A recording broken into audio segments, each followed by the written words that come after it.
Yes, I think we are ready. Okay.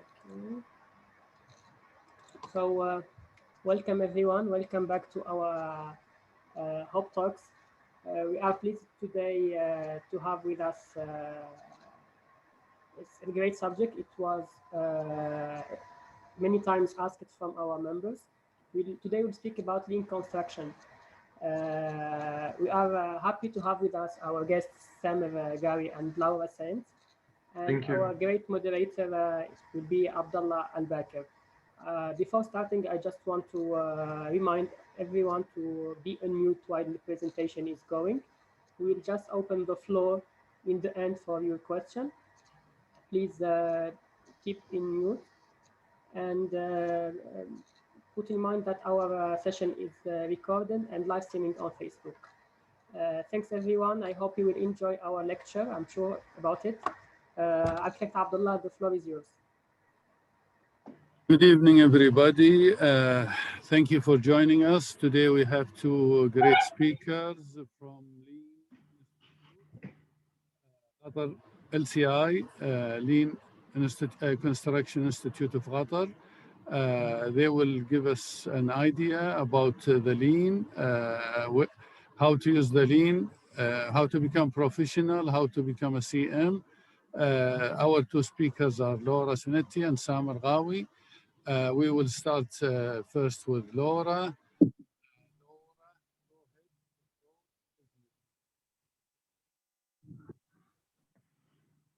is a master's degree, civil engineer. Go ahead, Laura.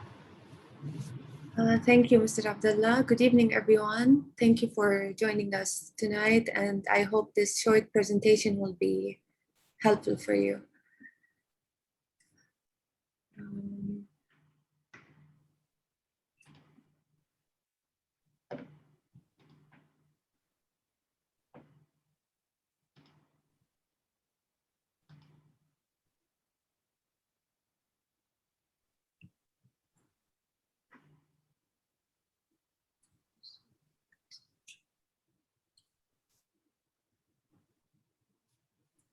Can everyone see the slides? Yes, we can. It's clear. Try.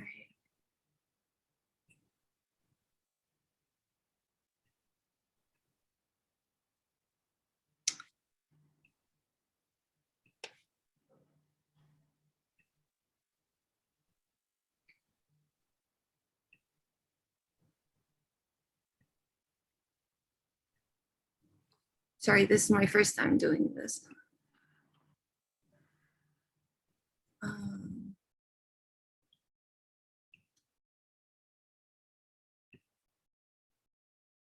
Can you see everything or only the slide? Laura, we can see the whole window. The whole thing? Yeah. Maybe you should start from the beginning. Yeah, perfect. Just like you showed me a couple minutes ago. Mm-hmm. Looks different. What about now? Now we can see the slide and the notes. The notes, yeah. It's not supposed to happen.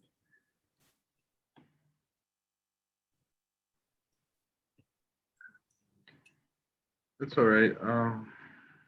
Try again. I tried it before the meeting and it worked. Now it's not working.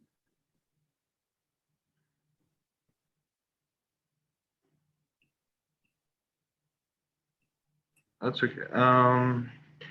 You want to try again? No, it's still showing the same thing. Can I send it to you and you share it for me? Sure.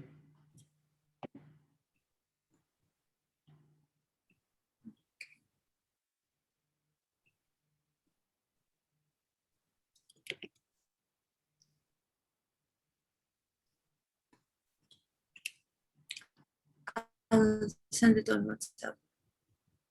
Okay.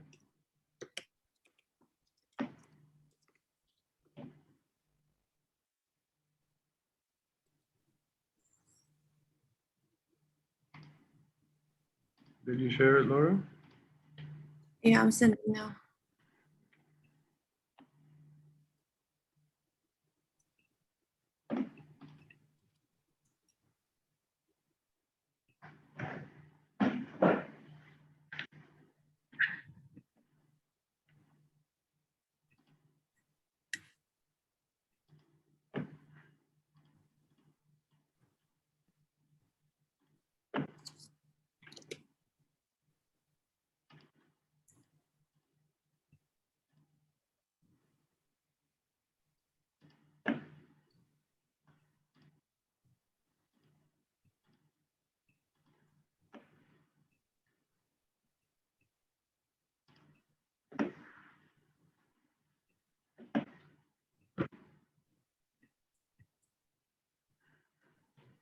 Were you able to send it? Yes, I sent it. Okay. There we go.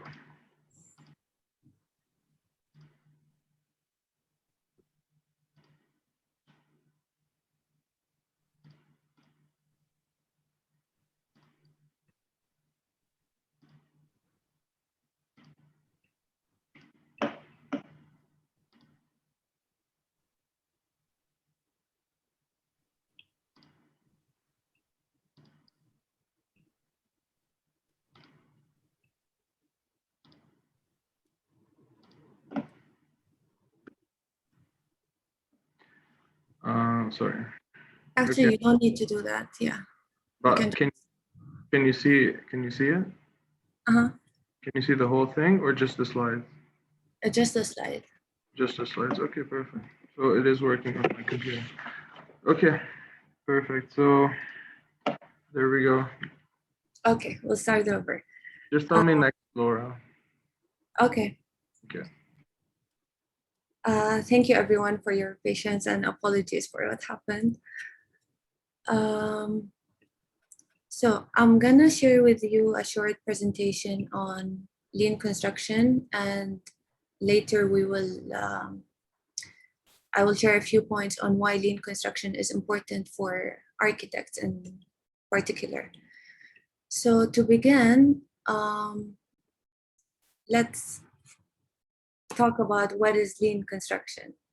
So lean thinking has been applied with much success in many industries and service provider organizations. And basically, lean concept can be applied to any recurring effort at work or even at home.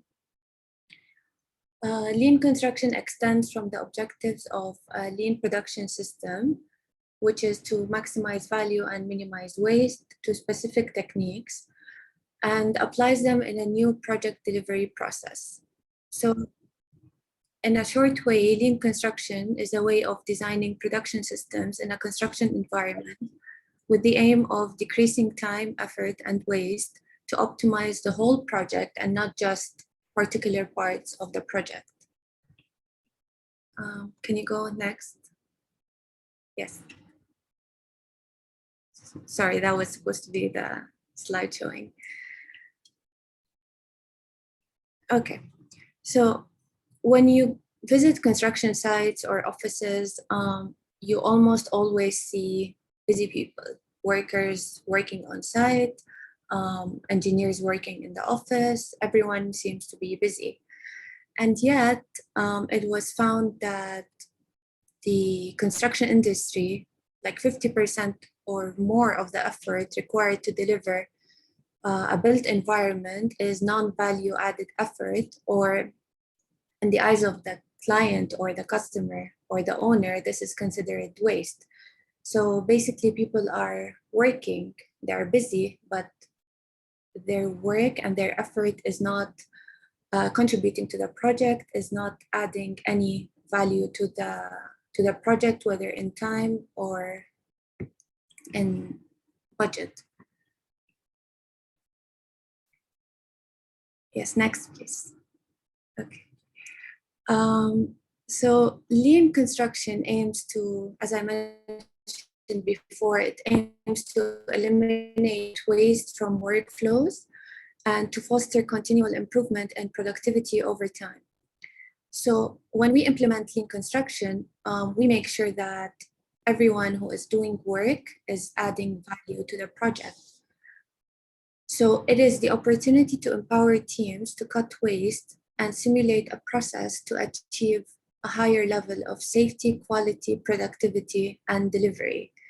So by implementing lean construction, we minimize and aim to eliminate waste, we maximize value, and we aim for continuous improvement. So we keep repeating that. We don't just stop when the project improves.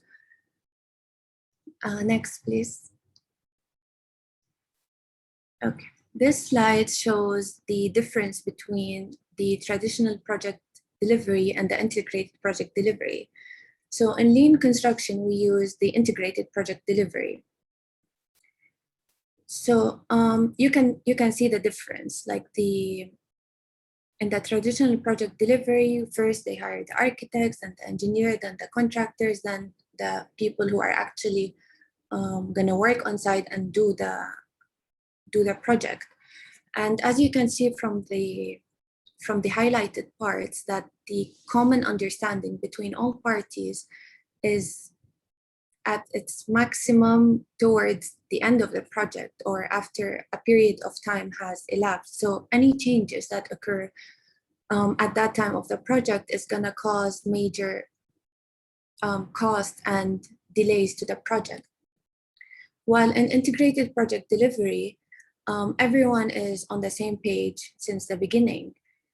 So the IPD, or the integrated project delivery approach, has repeatedly proven to reduce the number of requests for information, change orders, delays, disputes, and claims made at the project, because everyone understands what they're supposed to do and what is wanted from them since the beginning of the project.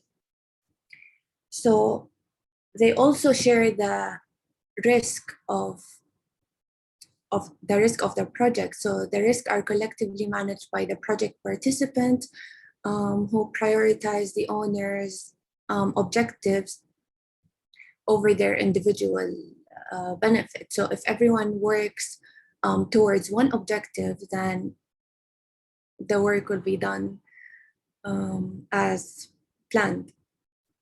So the IPD approach facilitates reaching the owner's objective by directly linking the project participants, their incentives and their achievements, and they agree on their measurable goals and to reach the maximum benefit for the project. Next, please. Okay. So now, as an architect, we know like lean construction on site is implemented by monitoring the progress on site, the issues, meetings, and everything is, let's say everything is displayed and is on display in the performance center, and everyone is on the same page. But let's talk about in the design phase what will happen. So no, go back. Yes. So target value design aims to bring cross-disciplinary teams together since the beginning of the project. This reduced the need to expand resources on redesign, construction delays, and change orders. So lean actually helps all professionals, so the owners, the architects, the engineers, the contractors, the suppliers, and even the lawyers to have a larger shared body of knowledge sooner in the process. As we all know, architects work hand in hand with other professionals, especially civil engineers, structural engineers, and HVAC engineers, whether it is to deliver qualified designs, to discuss technical issues, and ensure structural integrity. They all work together throughout the project, not just only in the beginning. So the architect's role is important in every stage of a project.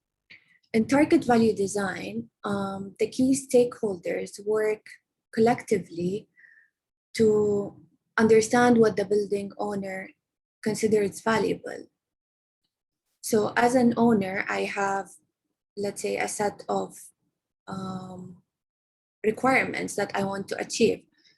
So in target value design, the project teams meet, the key stakeholders meet, and they decide what is valuable and how do they offer the best value for the project for the given budget.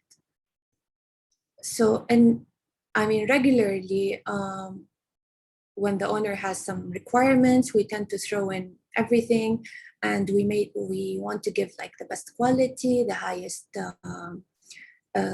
quality materials, the best design, and we want to make everything high end. But the owner doesn't always have the ability to afford it. And even though they might agree to it in the beginning, later in the project, they might hold back.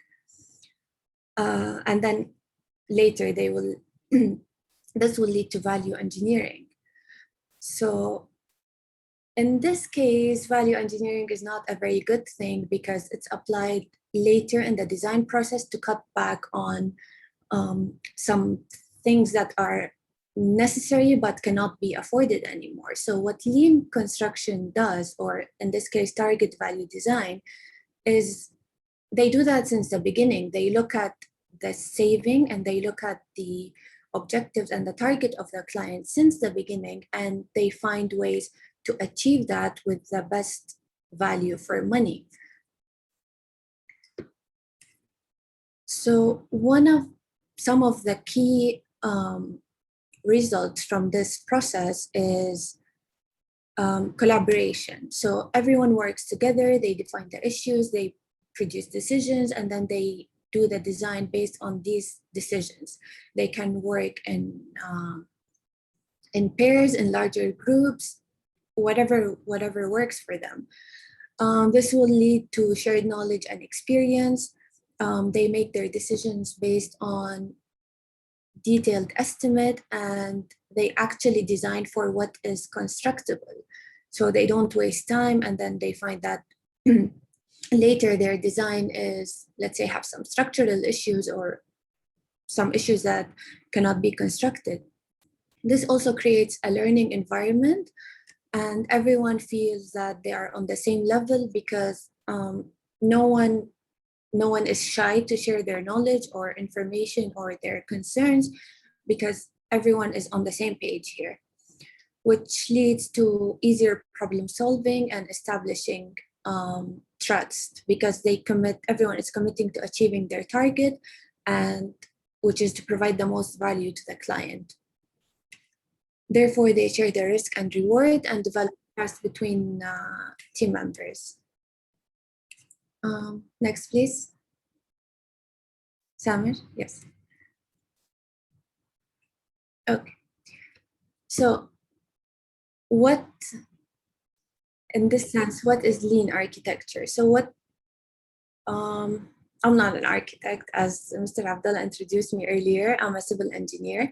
So I did a bit of research, and this is what I ended up with. So what we need to get out of this, the target or the solution, is to create a holistic, integrated design process that would align design deliverables with construction delivery and procurement. This will allow the team to identify upcoming client approvals and manage the sequence of work in a better way. So the two key principles, or I don't know what's the right word for this, but of lean architecture is to manage the design and simulate the construction. By managing the design, we can create a list of key design elements to provide a common basis for understanding to start the design the right way. We can also identify important milestones that need to be achieved, and the stakeholders need to agree that some decisions are considered critical milestones.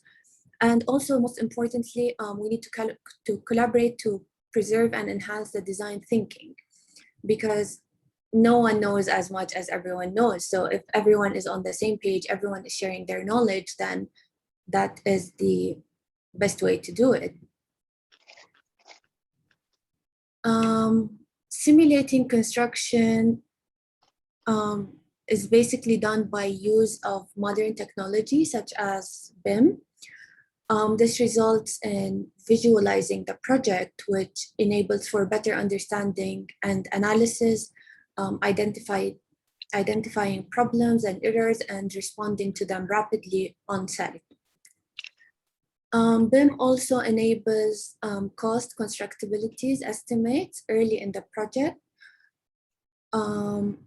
it speeds up the process. We can have the design, we can have the whole building shown on screen and everything in it. We can do the clash analysis and find out what are the issues. We can model it in a way that the client sees actually what will the project look like, and maybe change their mind. Maybe they want some additions, maybe they want to remove some elements. So all these changes will happen very early in the project, that it will not affect the project at all. Otherwise, if it happened in the construction phase, then it will be a big issue. So this also, by hiring, of course, by having professionals in these kind of technologies, this increases the speed of the design process workflow.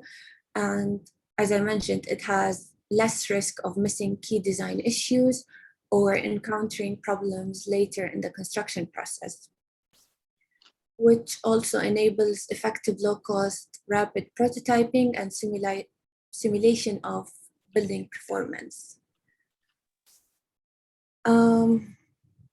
Next. Okay, that was a very short, very summarized way of introducing lean construction in a short way, and to introduce the architect's role or the importance of lean construction for architects. I hope this was helpful. I hope this was understandable, because it's a very short period of time, and this is a very broad topic. So we will save the questions until the end. Thank you everyone for attending, and now my colleague Samer will continue the presentation. Thank you, Laura. My apology for not introducing you the right way. Laura is a civil engineer from Sharjah University with a master's degree from London University. Now with Samer Ghawi. Samer also a civil engineer. Samer is the director of training in the Lean Institute. Samer will give us, will shed more to give more idea about Lean with architecture. Go ahead, Samer. Samer worked with Petroserve. Thank you, Samer. Thank you. All right, so let me see if I can get this started. Yep. 1 second. Can anybody see anything other than the slides? No. Okay, perfect. All right, so first of all, I want to say that I'm excited to be here this evening. Specific shout out for LCI Qatar and Architect Hub for organizing this, and all the soldiers behind the curtains that are hiding that made this happen. So thank you, and with your efforts that are voluntarily are able to promote and help spread lean awareness all over Qatar and hopefully the regions around. So I'd like to say thank you. A little bit about me. I was born and raised in Qatar, actually. I moved to Ottawa to finish my undergrad in civil engineering with concentration in management. Worked just under 3 years in designing wood structures and wood products related to wood buildings. So I had my mix and share of architects and engineers and constructors over time.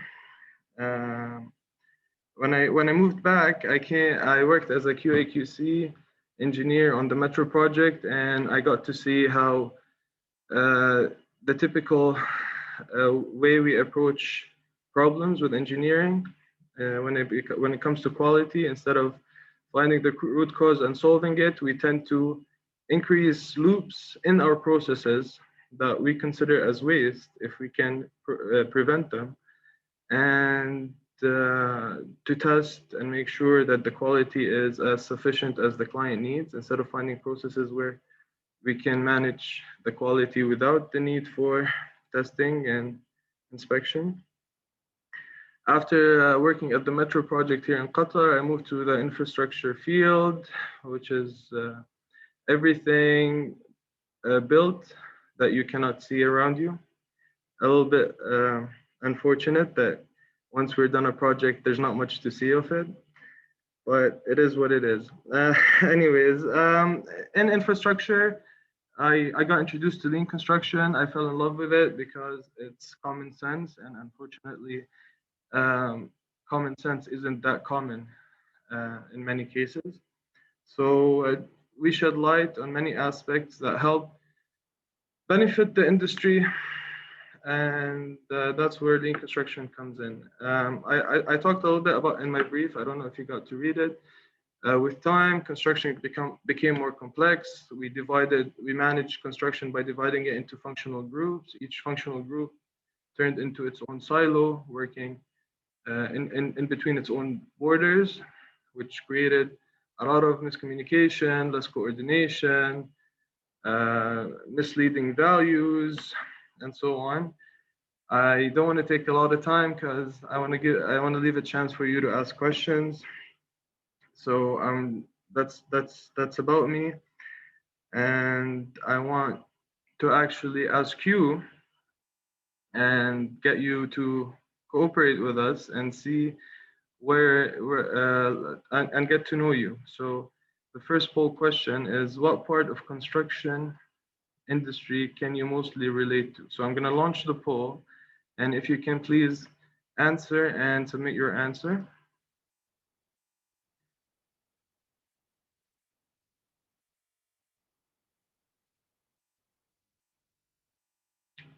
So far we have 40% architects. Oh, it's mixing. All right, I'll give you a couple more seconds, and then I'm gonna have to end the poll. So perfect. Okay. We have 5% client, 33% architects. I thought it would be more. 48% general contractor. Specialty contractor, that's how we like to call subcontractors in Lean, because they're specialized in what they do, and that's why we acquire their skills. 5%, perfect. Supplier, 1%, 5%, and others. All right, perfect. Actually, I'm gonna go for poll number 2 and ask you another question. How familiar are you with lean construction? Because it's pretty new to Qatar. The first introduction was in 2018 publicly, but companies adopted it before that, a little bit before that, but it's still considered very new. So I'm just going to launch this poll, and I'd appreciate you answering. So you never heard of it? It came up in conversation once or twice. Know a lot about lean construction. You're practicing lean every day. Where do you fall in between that spectrum?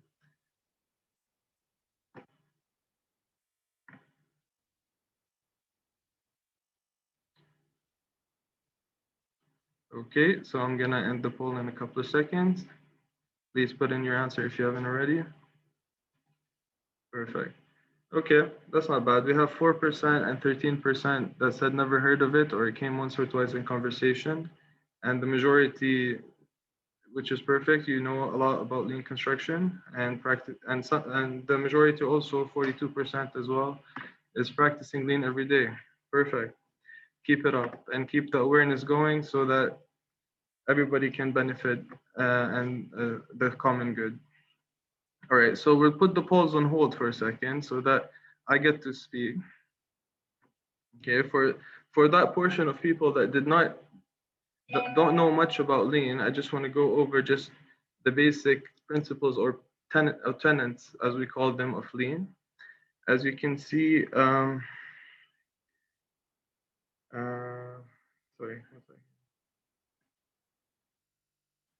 Okay, so let's pay attention to the core that enables all the rest of the tenants to work collaboratively, which is respect for people. And when we say people, we mean contractors, subcontractors, architects, specialty contractors, the client, vendors, consultant, everybody. Not because it's just for the sakes of respect, it's because this is the only way we can create trust and transparency that will allow us to collaborate together as my colleague Laura was saying. And that's how we can get more, as we call it, dynamic environment that will help us tackle issues and constraints quite proactively. Okay, so after respect for people, oh, sorry, I jumped into the, okay, that's all right. That's all right. I'll go back to that slide. All right, so we start with respect for people, and then, as Laura said, lean focuses on optimizing the whole. In modern or current project management, usually we optimize the parts. We look for the cheapest supplier. We look for the part, how we can optimize it the most, instead of looking at the bigger picture of optimizing the whole in the long run, let's say. Focusing on flow, right? We tend to modern construction projects. What we see is we tend to start fast in order to go slow and continue. But instead, in lean, we start slow just to establish flow. And once we have flow, that's when we can go fast and keep going fast, because we have flow. Throughout focusing on flow, we focus on how we can remove waste, the 8 wastes in lean.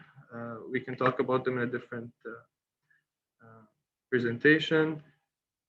And through doing so, we generate value, and we focus on continually doing so, because if, as per the second law of thermodynamics, if we keep a body or a system as it is without contributing to it, it goes back.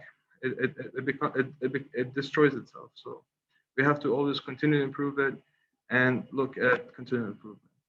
So today we're just going to talk a bit about what are architects or designers, let's say. What do we mean by value? How does lean theory apply to design, and benefits? All right, so if you'd ask anybody, since the other majority, other than the architects, are working at a contractor with a contractor's background. All right, so when we ask them, what do you think about like the job of an architect? What does an architect do? All right, how can he reach point D? You'd think that he'll start at point A. After he's done point A, he's going to jump to B, then C, then D, then E, and go back to achieve A, B, D, E, A, B, C, D, E, which looks like which we call the rational model. But in reality, when you work as an architect and design, this would look more familiar to you. It's called the action-centric model, where you start with A and B, and then you're going to need to add C. But then A doesn't work, you need to change it to A prime and C2. Then C3 and F will go together. You're going to combine those. Then you're going to end up having A double prime QX. And that's going to, after you work on that, you're going to find that client requirements are changing, things are not working. You're going to have to go to A triple prime C11, and you're going to end up with something A double prime ish C13Q. It's just a way to get you familiarized with how trial and error works, and architects have to actually keep visiting areas, because throughout the life of the project, they have to keep making changes to suit the actual conditions. All right, so this brings us to the next poll, and let's talk a little bit about value. So what do we mean by value, right? Poll number 3. Okay, launch. So what do we mean by value? When we say value, what pops up to your head? Money. Value is the transformation of input to output. Value is conformance to design and specifications. Finishing the project on time and on budget. Value is fitness for use. So if you can go ahead, please, and put in your answers quickly so that we can continue.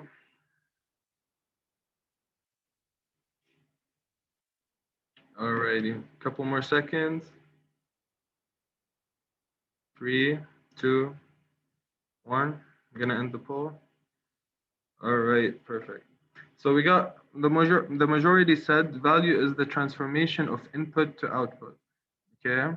Do you guys want to know the answer? The answer is all of the above. Why? Because value is how we perceive it, right? Value for the client is not the same as the value for the customer. The value for the architect or the designer or the contractor or the subcontractor. Every person from his point of view perceives value differently, right? I'm really surprised that people didn't put money. It's surprising actually. So to make it, I'm going to give you a couple more slides just to make you familiar with the concept of value. When we say value in lean, what do we mean? So let's take a look. I was scrolling through LinkedIn the other day and I saw the picture on the left hand side. It's showing a plane, Lufthansa plane, and two fighter jets. So the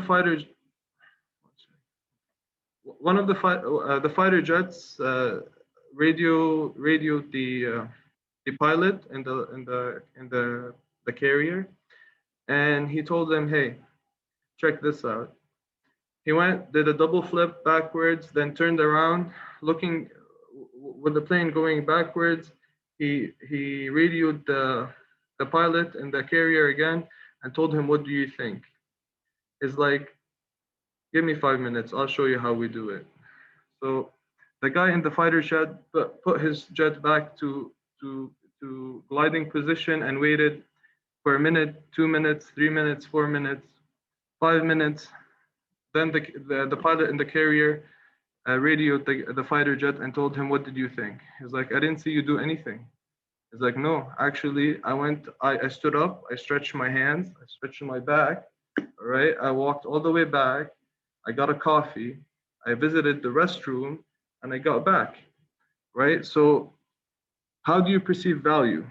I hope now it's sinking in, right? So the client, and to refer to what Laura was saying earlier,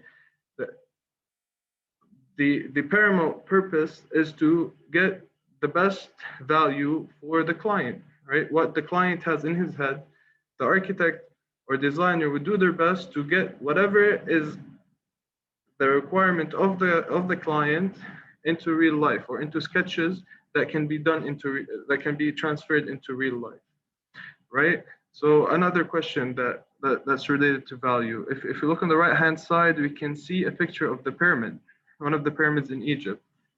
Familiar to everybody, I'm sure, but I want you to think from, if you were a residential, if you work in real estate and you rent out apartments, how valuable is a pyramid to you?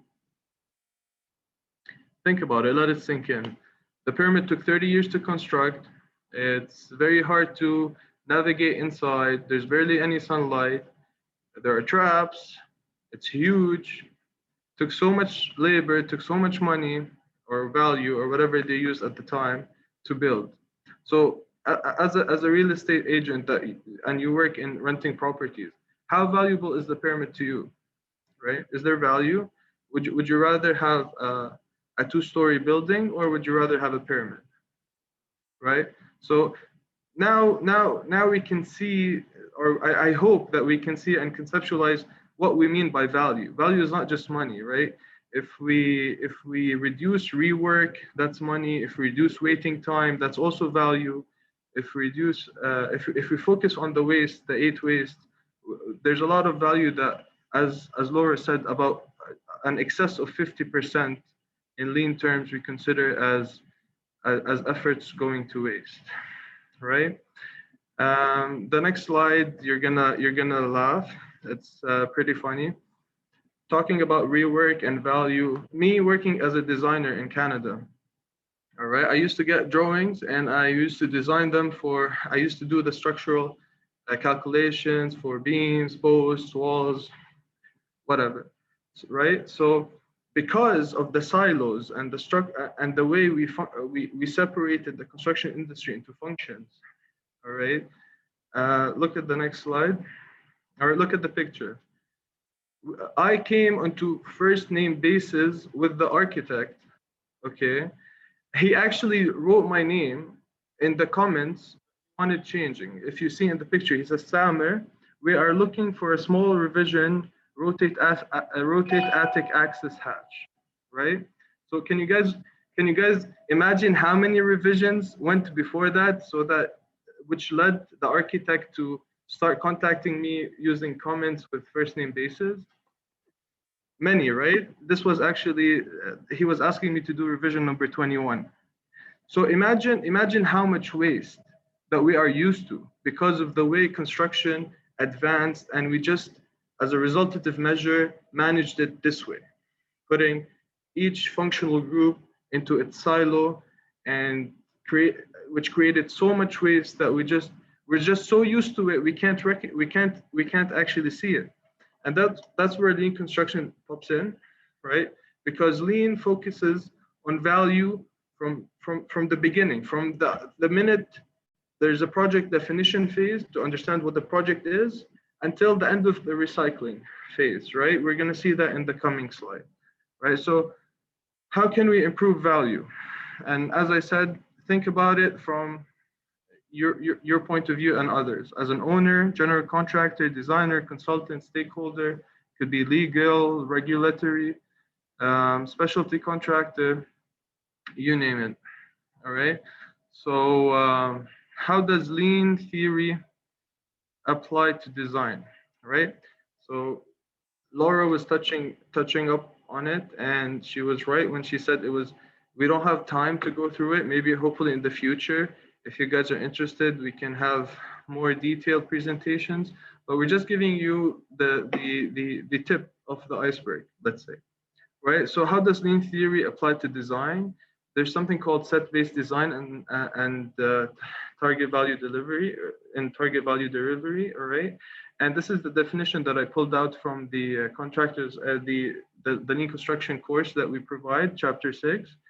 So set-based design is one of the principal techniques of lean design. So set-based design allows for evaluation of alternatives, deferring design decisions to the last responsible moment. I'm going to say that. So we try our best in lean design to defer the decisions we take to the last responsible moment, right? But isn't that waiting? No, it's not. It's actually working on things that matter the most. And the more we have time to take decisions and change them, all right, the less rework we're going to have to do. And as Laura said, early involvement would make the contractor would get the contractor in with the designer together, right? So they can see the skill sets. The designer can save a lot of the designer can save a lot of time by having the input of the contractor himself, right? Think about the time that can be saved by getting approvals for original submittals instead of rework.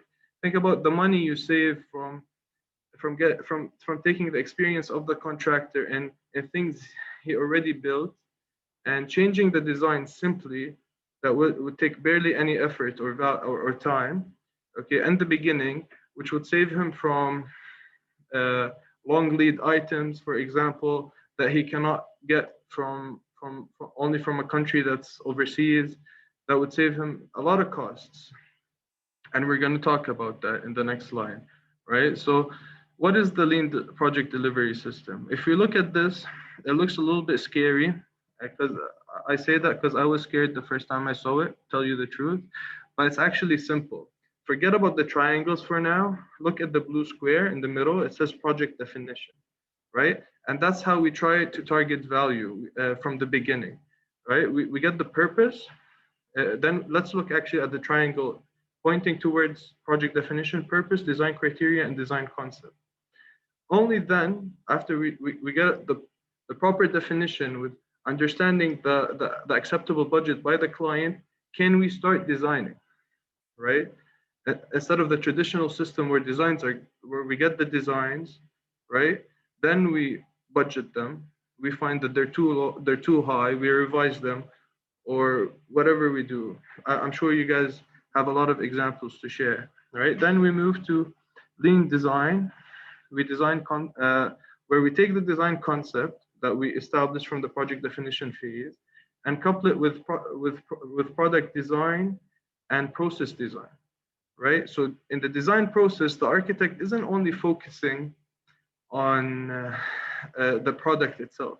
it's also focusing on the process, how we're going to achieve this output, right?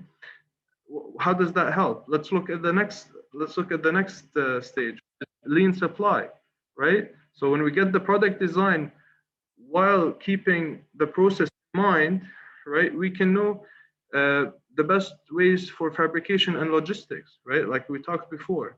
And then because we left those decisions to the last responsible moment, instead of spending all that time at the beginning making detailed designs, we can actually make them now during the supply phase, right?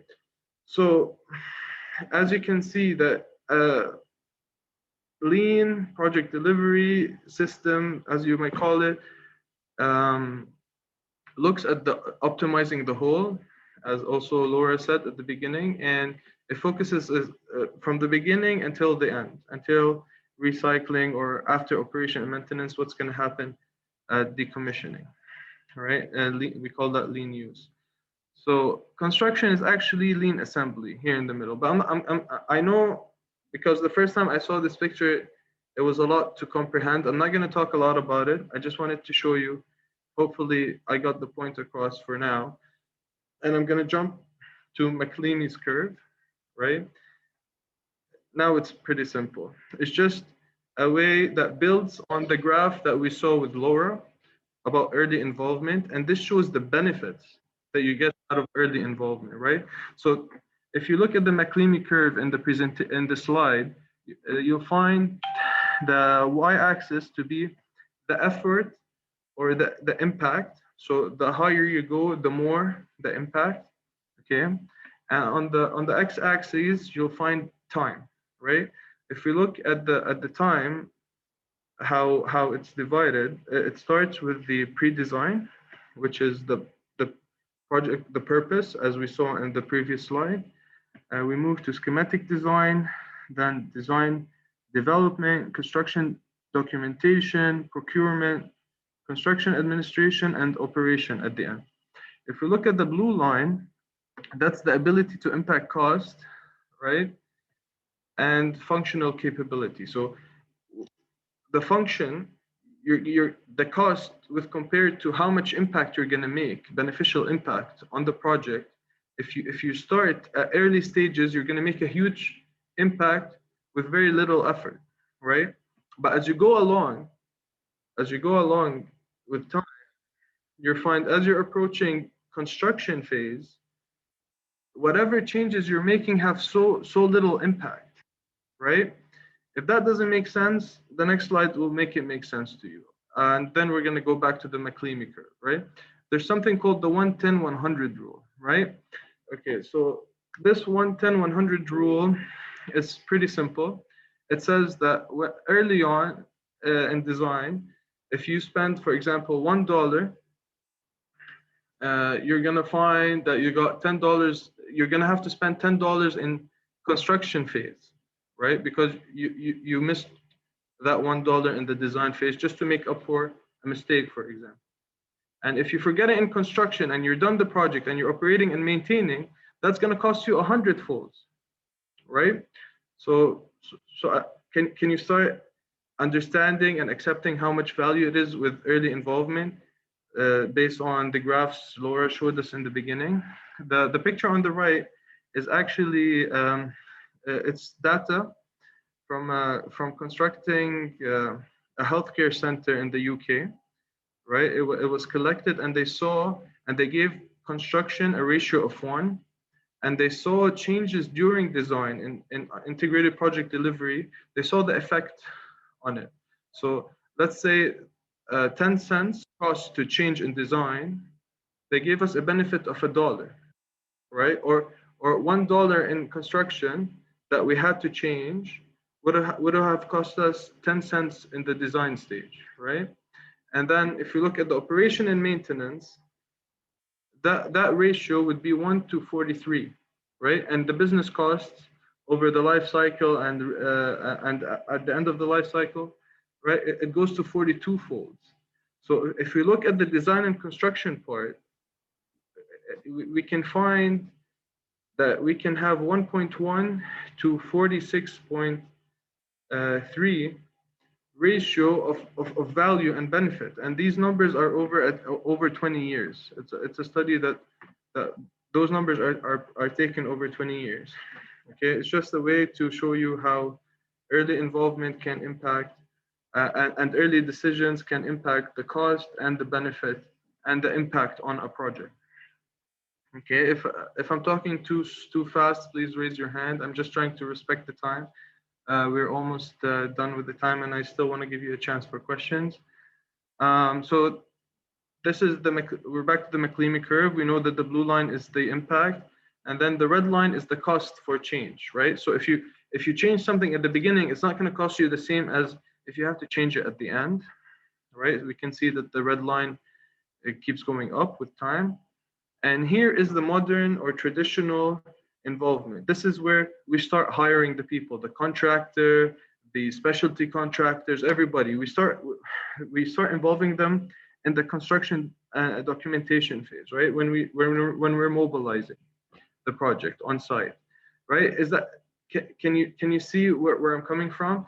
Look at how much time we wasted in getting people involved, and not just the input they could have given at the design phase, right?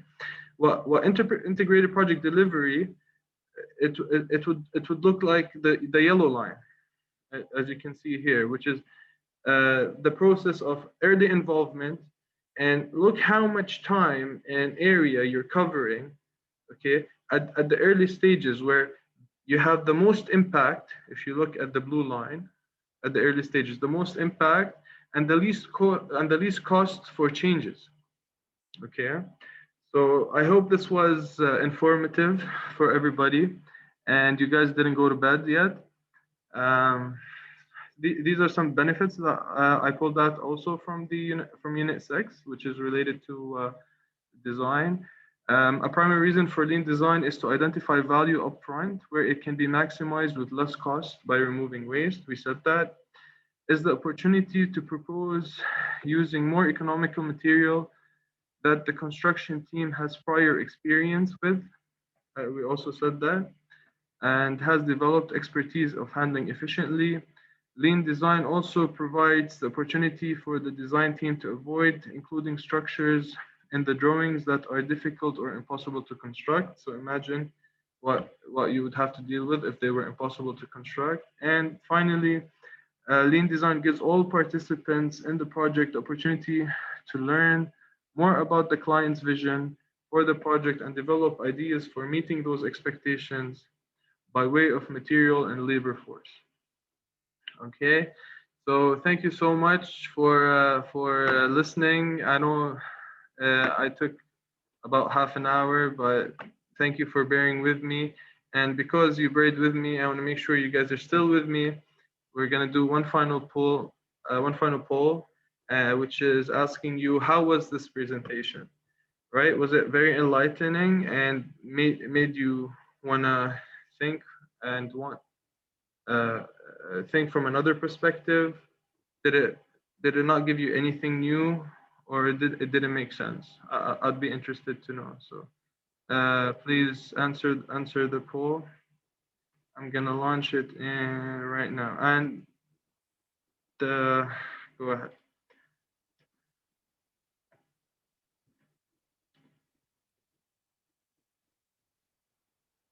Hey, people are answering. Perfect. I didn't lose you. Oh, we got one person saying nothing new. I like it.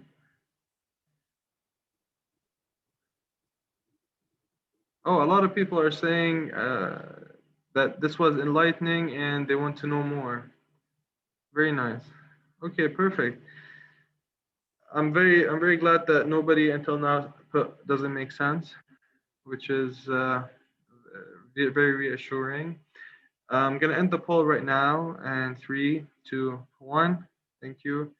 And please don't forget, before you go and while you're asking questions, use the chat. Just put delta or plus at the beginning of the sentence you're gonna write, or question. The sentence you're gonna write. with the question so that we can distinguish the deltas and pluses from the questions. Deltas meaning things that we can improve, and pluses are things that you liked or you thought were good about the presentation. And thank you very much. Thank you, Samir, and thank you, Laura. Now the questions. Delta and pluses are terms used in the lean. I'm sure most of you familiar because even the people from the hub like Salim took a training session under the lean. So thank you all. Let's start with the questions. You raise your hand or write your comments as a delta pluses. Thank you.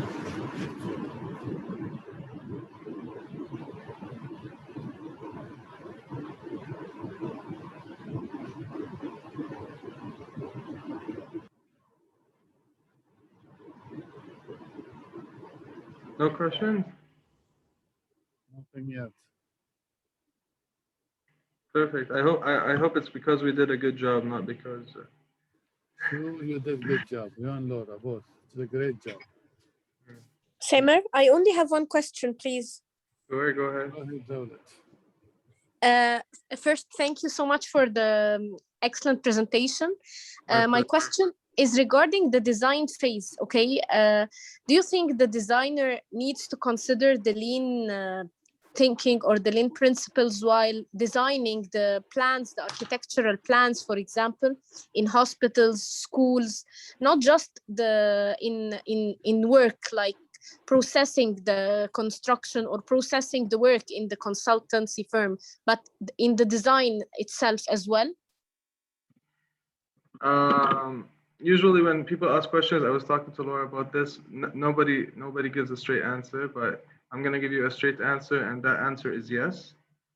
100%. You don't only use lean principles and tools in architecture, you use it in your daily life. Think about your desktop. Think about the 8 wastes. Think about clutter in your head. When you have so much things to do, you feel like you're overwhelmed, you can't do it. But if you use the bucket system, where you only put everything in a bucket and take 3 things at a time and focus on it and leave everything to the last responsible moment, as we were saying earlier. Yes. Okay, you're gonna find yourself proactively creating flow and at the same time achieving the things you have to do, removing clutter, organizing designs, keeping things in architecture in a way that you minimize, you redesign the process where you minimize waiting. How much waiting are you do in design, right? You have to meet with the client, you have to do a lot of things, right? With early involvement and with the lean principles of waste and everything, they're 100% needed at that stage. Okay, thank you, Samer. You're welcome.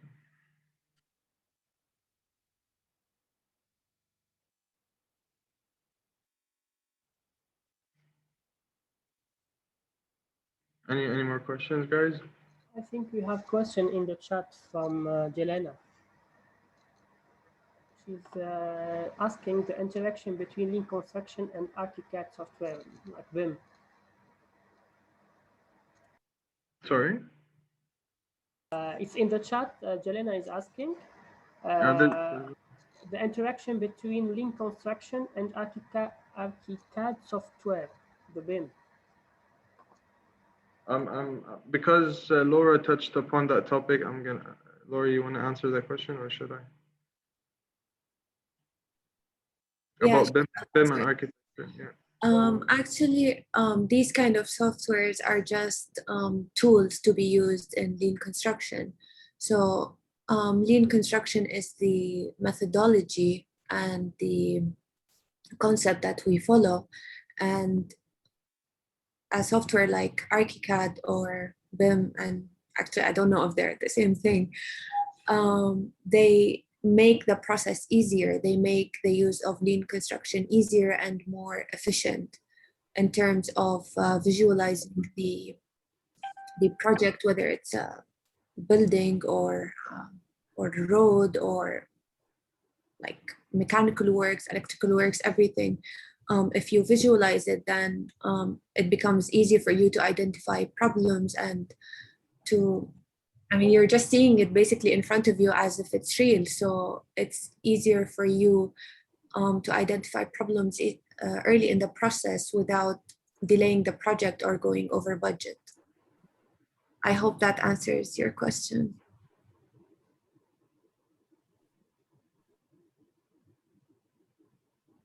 Thank you. Thank you. We have also another question in the chat from Ola Hoday, asking about, can we apply the lean principles in the middle of any project, or we have to start it from the beginning?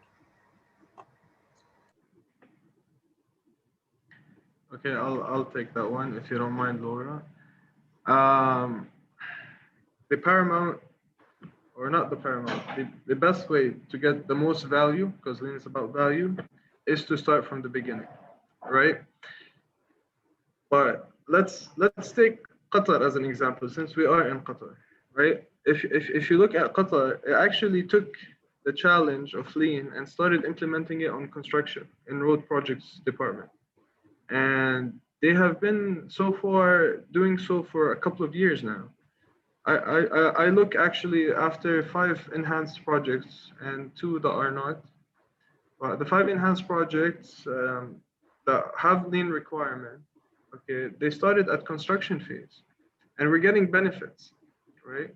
But the amount of benefits, if you remember my slides when we go to the 110-100 rule, the amount of benefits you would get from early involvement supersede, right? So don't take the ratio just as 110-100 as cost. Take it as benefit. Okay. So if you're on the 100 side and you apply lean, you're gonna get the opposite. You're gonna get 1 benefit. But if you're on the 1 side and you apply lean, you're gonna get the 100 benefit. Does that answer your question?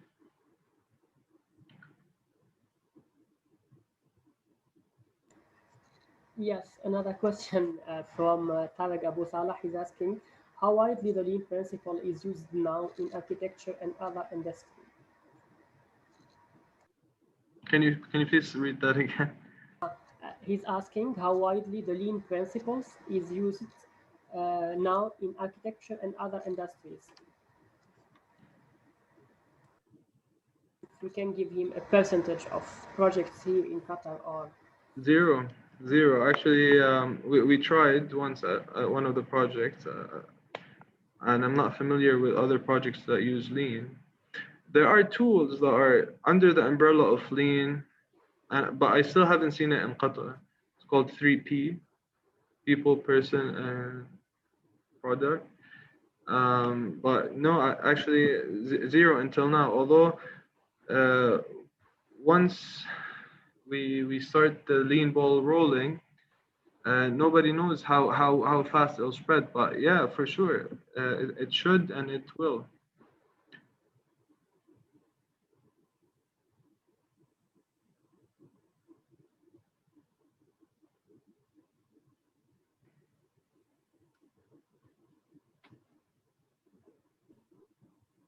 I have a question. Hello.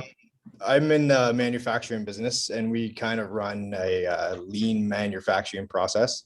And I feel like the two are kind of intertwined a little bit. And what you're talking about, flow and waste management and all that really speaks to me.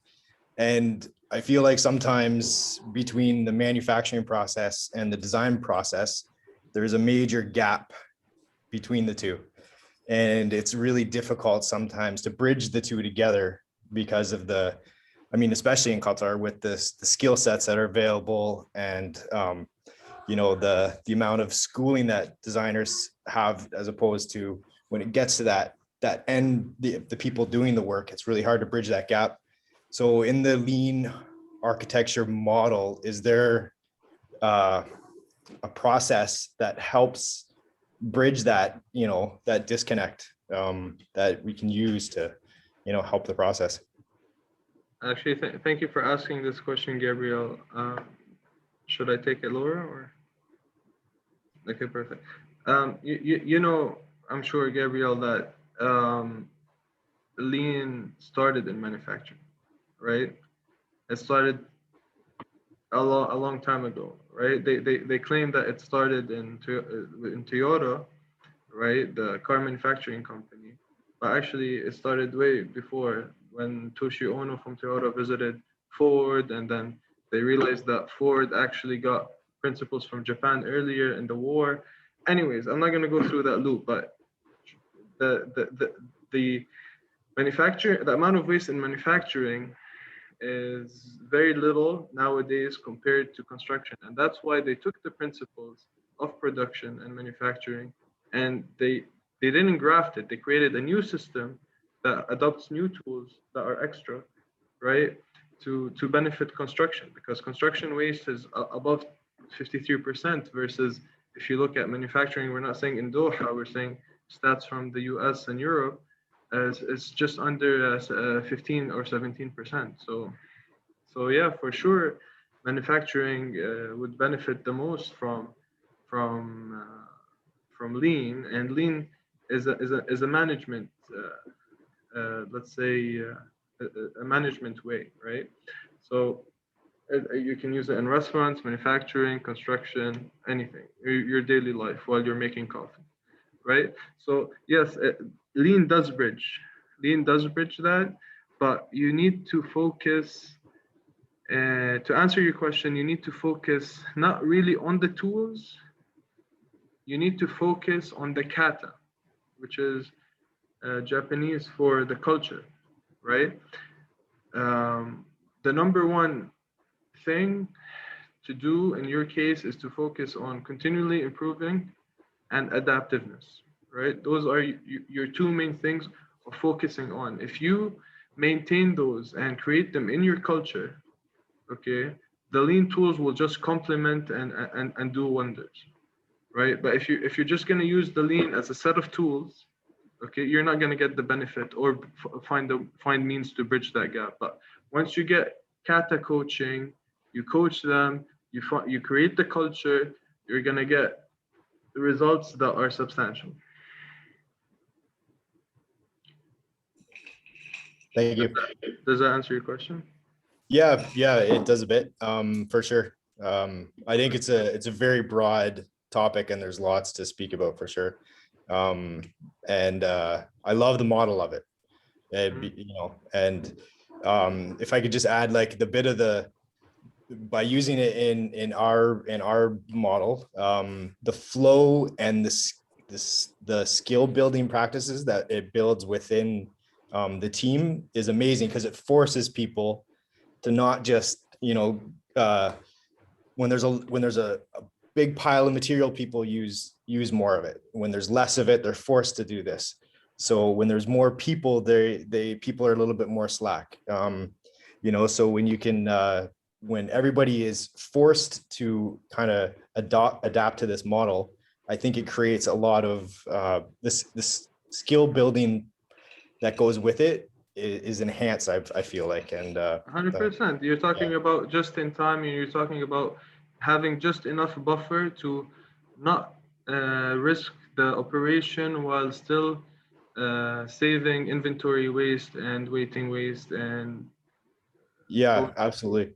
Yeah, I understand 100%. And again, I'm going to refer back to the kata, the culture, because one guy can come and do that and benefit, right? But once you coach it, once everybody has that, everybody's doing that. How many processes would you say you have in your manufacturing? 100, 1,000? Yeah, it's too many. It's 1,000 processes, right? Let's say you hold a lean improvement workshop every week. Yeah. How long is it going to take you to improve all the processes? Yeah, that's right. When it's focused. Right? That's why you should, and that's why I gave you the answer. You should focus on the culture. You should focus on coaching. Get everybody into that system. Get everybody to think lean, right? Because that's how you're going to benefit the most. Right. Yeah. Thank you. Thank you for your question, Gabriel.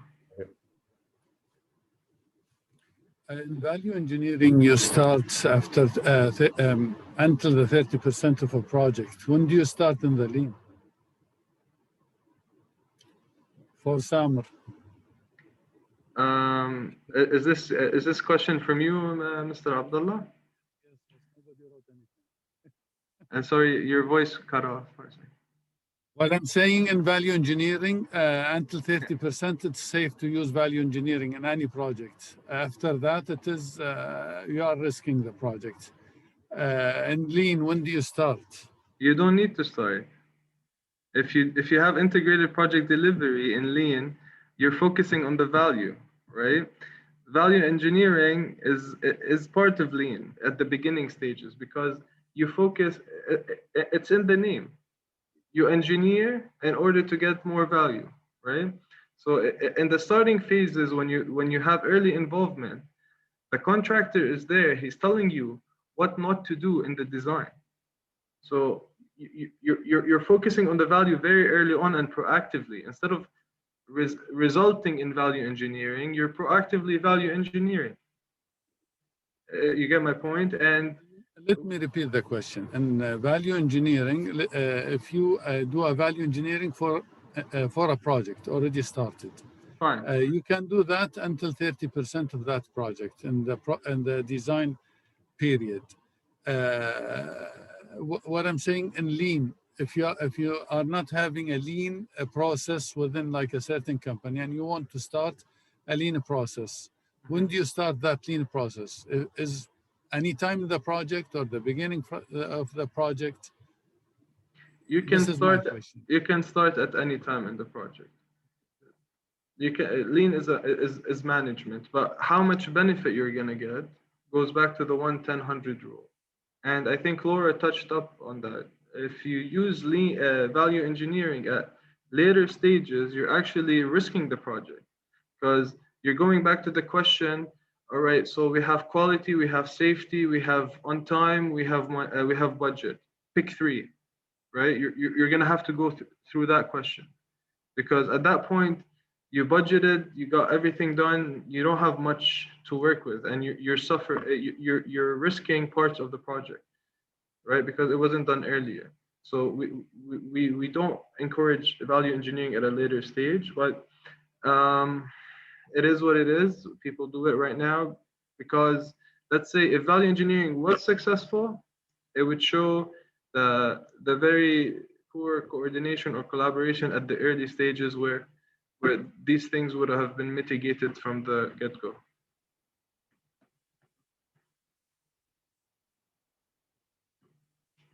Any comments from Laura?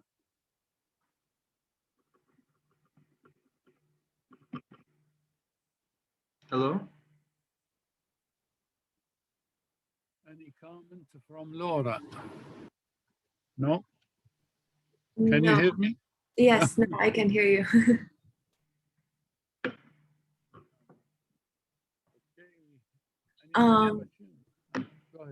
I can't hear you, sorry.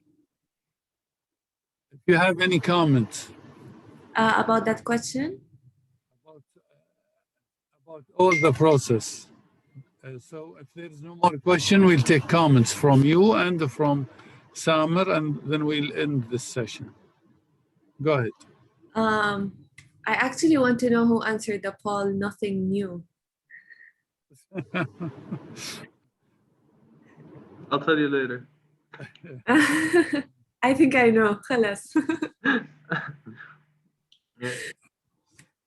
No more comments from me. I think I hope that this was beneficial in some kind of way to everyone, and hopefully on later stages we can go deeper into it and we can have more detailed presentations if people are interested.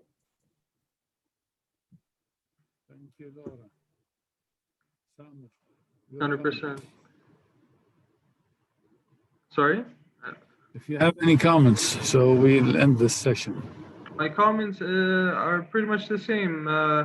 LCI's prime mission and vision is to spread awareness of lean construction all over the industry. If it can be beneficial in manufacturing, we will not say no. If it's beneficial for other parts of the industry, we also won't say no. Architecture is primarily part of construction. We can't call it pre-design. We can't call it pre-construction, right? Because it's less respect. But what I'm trying to say is that it's part of the construction phase. It's not just things that you're gonna finish and throw over the wall to the next step. It's something that you are proactively doing with construction. So yeah, we are here to spread awareness, and if there is demand, we shall supply any more webinars or anything that is required. And again, I'd like to thank Architect Hub and LCI for organizing, or Architect Hub for organizing, and LCI for supporting this meeting, and hopefully we have many more. I see Ola Hudayb has her hand up. Go ahead, Ola. Yes, sorry, I just raised my hand at the end of the presentation, but it is amazing presentation. It brings everything to the table. But I believe in Qatar, we take one project and we apply the lean principles for the project through the consultant, contractor and subcontractors as well. So we have a live project applying the lean principle, because if one hand is working with the lean principles only as a lean construction, I believe it doesn't work. Because if the consultant is working with the lean and the contractor is not working with the same concept, there's a lot of clashes. I work in a consultant and I was working as a contractor before. And there is a huge difference in mentality. I mean, the mentality is different between consultant, client, contractor, subcontractors, and it's pushes and which one is the upper hand and which one gives the orders. And so if we just can, I dream that if we have a major project with lean applying principles and construction, it will be like amazing project. So I heard about lean a lot. I'm doing my MBA and I just studied the lean as well, but I didn't have a live project which applied these lean construction principles. So I just read about inside the books, surfing the internet, but the application itself, I didn't meet it in the actual life. So that's what I need to say in the presentation. So I believe in Qatar, it's not, it's still like a new terms, or maybe it's applied for a minor project, or I didn't meet yet, maybe. So I hope everyone is working with lean, because it's amazing. It's amazing concept for everything. Thank you for your efforts. It's amazing, amazing presentation. So that's all I want to say. Thank you. We have more than almost 300 people finished their training. They took the lean course, and we have more than 60 people who passed it and became a CM lean. So it is not, in Qatar, we are, I think, going faster than anywhere else with the Lean Institute, LCI Qatar. And it's implemented a lot in Ashghal and all their major projects. Thank you. Thank you. I think Galal was raising his hand, but it disappeared now. If there is any question, anybody raising hand, or we end this session. Thank you all for participating. Looking forward to see you in our next lecture. Hopefully, with the end of this corona, we have a real lecture in a theater, and we'll have Laura and Samar again with more ideas. Thank you all for attending this session. Have a good night. Bye-bye. Have a great night. Thank you. Good night. Thank you all for being with us tonight. And thanks again, Laura and Samar, for the amazing presentation and the valuable information that we got Thanks, Architect Abdullah, for managing the talk. And I want to invite you all to be with us on 29th of May. We have a lecture with Eric Bru. He will speak with us a bit about his new book, which is called Architecture of the Muslim World. So thanks again. Thanks a lot, and see you soon. Bye. Bye.